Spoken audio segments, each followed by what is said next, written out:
Want help to grow your business? Download BRiN, the world's first business advisor in your pocket. To find out more, visit BRiN.ai or search the App Store today.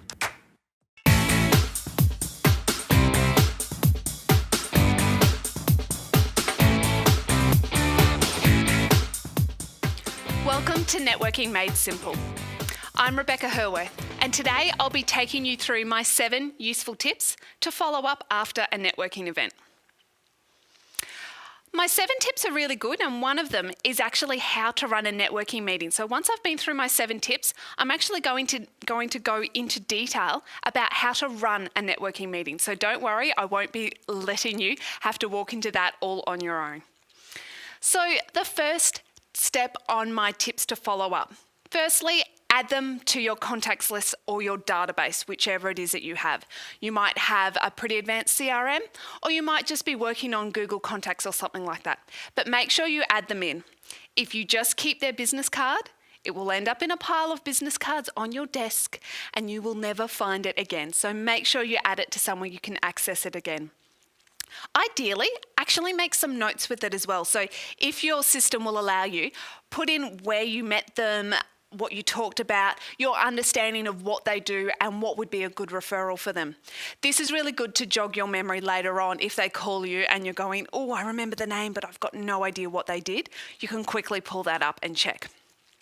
I also add them to your phone. Now, the reason I do this, first of all, if they call you, it looks really good and professional if you can answer it with their name and know who it is. But secondly, if you're in a meeting with someone and they start talking about the kind of pain points that you know this person solves, you can actually say, hey, I know someone who could help you. You can pull out your phone and give them that person's contacts. For years, I used to carry around lots of business cards of people in that situation, but I've actually found that it has more value if you give them a personal contact from your phone and you write it down for them. If you hand them a business card with that same information, somehow they just don't see the same value in it. They tend to go, why are you carrying around that business card? Where if you take it from your phone, they feel like it's your private special contacts that you're sharing with them. So it tends to have more value. It's really, really important when you meet someone at a networking event that you don't hound them straight away and you don't send them salesy emails. If I've met someone at a networking event and the next day I get an email selling their product to me, I will immediately delete the email and delete them from my contacts list. I don't want to work with someone that way, and most of us have an aversion to that kind of approach. So please, it's really important that you don't hound them straight away. You don't try and sell at them. Remember, networking isn't about selling, it's about building relationships and creating trust. That then leads to the work. Just by doing a hard sales push rarely works. So keep in mind this as we go through because it refers to my next few points. So rather than following up straight after an event with a big salesy email telling them about what you do, I instead take this approach. First contact, I normally do say a few days after. Could be the next day, could be 2 days after. Definitely not within 6 hours of being to the event because that can look a bit desperate. So I would either send them an email or send them a friend request on LinkedIn. One or the other, not both. Because then a week later, you're going to do the other one. So personally for me, I normally start the next day about lunchtime. I'll go through my phone of who I met at the event last night and I'll send them a friend request on LinkedIn. I'll put a reminder in my calendar and then a week later, maybe even 4 or 5 days, but not straight away, you want a second contact where I'll email them and say, hey, it was so great to meet you. You're wanting to spread these out because you're building multiple touch points and you're helping them remember you. So you're helping be front of mind. If you do all this within too short a space, so if you do all this within 2 days and then nothing for ages, they've forgotten you. So we're wanting to do kind of step points so that they keep remembering you, and the more times they remember you, the more likely you are to stay in their mind and stay in their memory. So after I've done these 2 bits, I've met them at the event, I've put their contacts in my database, I've sent them a LinkedIn request the next day, and then I've emailed them about a week later to touch base. I would then invite them for a networking meeting or a cup of coffee. So A lot of people have different language. If someone's been to a networking organisation, they will often have a label or a title for this. They'll call it a specific name. If someone hasn't been in a networking organisation, then they won't really know what this is. So internally in my office, we call it a networking meeting because that's fairly self-explanatory. But when you're inviting someone, I would normally just ask them for a cup of coffee, basically say, hey, do you want to grab a cuppa and let's catch up. Wait at least a week before you ask for this, unless you've had an amazing connection and an amazing contact, and it's really obvious that you're going to be firm friends and firm referrers very quick. Wait at least a week, again, or it looks too desperate. Desperation is one of those weird things. Even if you are, you never want to seem it because it's just something that we tend to respond negatively to. The next step is to have your networking meeting with them. Now, I'm going to go into this in greater detail after I've covered our 7 steps because this is really important and this is where you're doing the most value building. So anyone that I've met at a networking event, when I've come back and I've done these steps, I'm analysing, could they be of value to me? Who do they know? What do they know? And unless I know otherwise, I assume that they are the lead to my next really big client.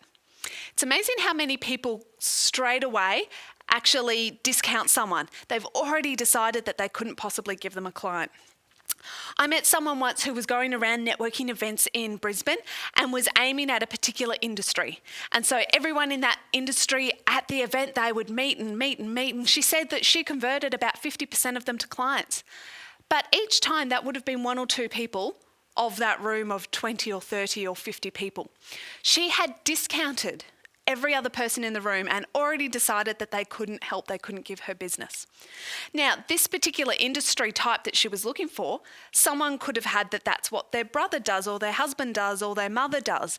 But she's already decided that they can't help her and so completely discounted them. So until you know that they don't have any value for you, assume that they do and treat it as though they are behind your next biggest client. So we'll go into networking meetings after these 7 steps. The reason we do a networking meeting is because of a little thing I call networking maths. So it's one of those interesting things that I've worked out over the years and it works every time. If you've met someone once at a networking event and then you add in a coffee catch-up, a networking meeting, whatever you want to call it, and you don't do any of that pushy hard sell, they will normally then consider you a friend. And suddenly, instead of them recommending, hey, do you need a plumber? John's a good plumber. He's a guy I know. They'll go, hey, you need to use my friend Joe. He's an awesome plumber. He's my friend. So as soon as you can shift from just being a referrer of what you do to actually being referred as a friend, that's really going to raise your referrals and increase the likelihood of those to convert to actual clients for you. So keep this networking maths in mind. Now you notice I have in there 1 coffee chat for more than half an hour. If you do half an hour or less, they will tend to think that you're not giving them any time, that you don't value them enough to give them your time.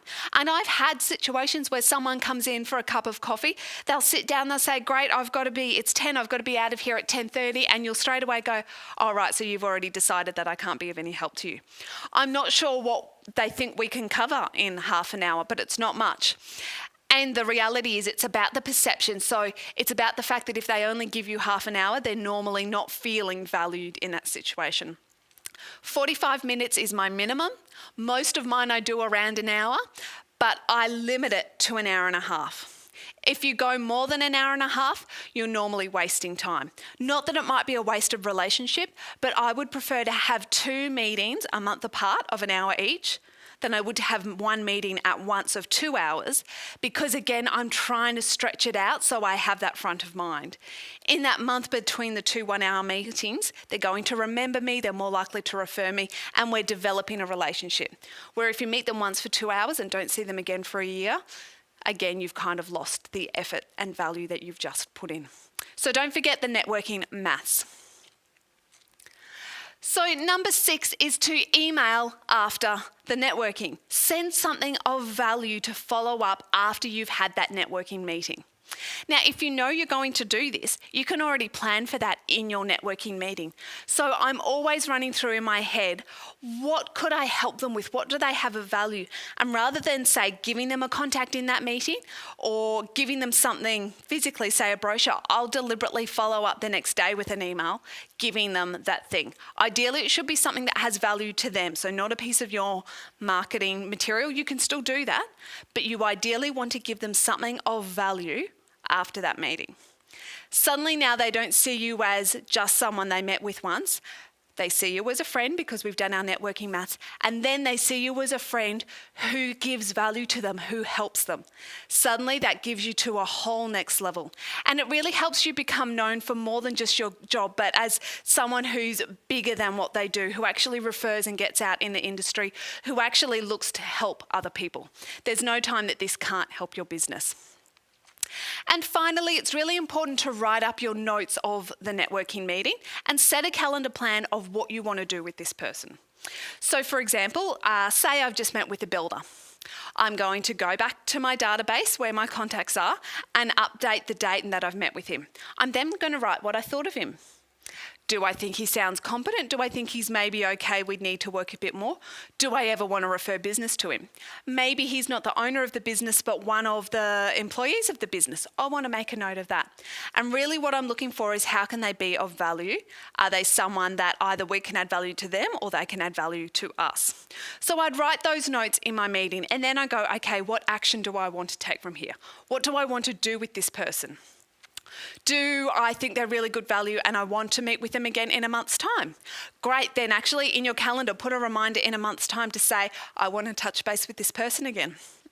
Unless there's a clear immediate value, I will normally want to touch base with that person again in 6 months' time. And unless something has come up, I want to have another networking meeting with them in 12 months' time. So I'll put those in my calendar plan in advance because then you know it's going to come around, that reminder will come up and you can action it. The worst thing you can do is go to all that effort and then never talk to them ever again. Because then you go back to someone I met once rather than being a friend that we're able to refer. So they're my 7 useful tips to follow up after a networking event. Just to recap, we've got add them to your database, to your contacts list. We've got don't hound them straight away with sales emails, but wait a week and then friend them on LinkedIn or send them an email. Wait a week and then send them the other one, either the LinkedIn request or email, whichever you didn't do the first time. Then invite them for a networking meeting or a cup of coffee. Have the networking meeting. Email them something of value after the networking meeting, and finally, write up your notes of the meeting and set a calendar plan for what you want to do moving forward. So we're now going to go more depth into how to actually run a networking meeting, because this is a really key part of that list. And again, you can do all the right things and then lose and fail at this point. A lot of these things seem like simple steps, but that means they're easy to do and there's no reason why you shouldn't be doing them. If you're uncomfortable or nervous or scared in these situations, then these are great because they can really help you. So first of all is to prepare. And by prepare, I mean, look up your calendar notes that you wrote down, look up your notes in your database, and remember, how did you meet them the first time? What event were you at? What follow-ups did you do? Have you referred anything to each other? Have a look on their LinkedIn and read it. Have a look on their website and read it. Now, you don't need to go full-on stalker about this, but you need to have done a little bit. There's nothing worse than... To continue enjoying this presentation, download BRiN, the world's first business advisor in your pocket. To find out more, visit BRiN.ai or search the App Store today.